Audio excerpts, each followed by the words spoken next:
سلام مخلصم. آقا میگم وقتی غذا رسانی میکنی یه جو غذا رسانی کنی یکی سیره کن.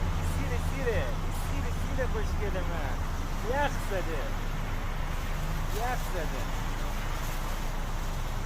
غذا رسانی میکنی فرهنگ سازی بشی برای همه، نه که به خاطر دوتا فالوور برنداری لایک کنی و این کارات انجام بدی.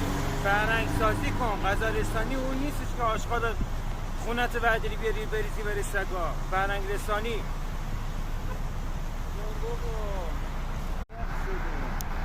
شده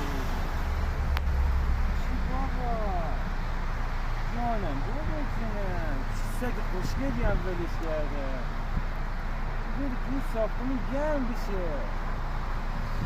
چی بکنم با غذا رو دارم دیگه از این کنسه قدر شده دیدم یخ زده ای مخدا وکیلی یخ زده.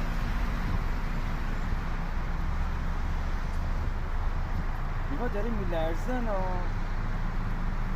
وقتی میرفتی تو این ساختمونه براشون میگفتی بیا خوشگله برو بخور عزیزم بیا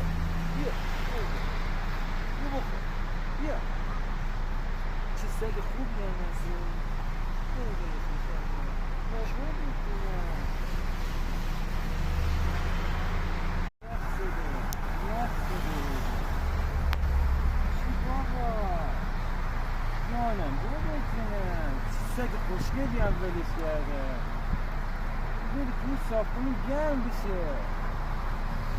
چی بکنم با غذا رو دارم دیگه از این کنسه قدر شده دیدم یخ زده ای مخدا وکیلی یخ زده.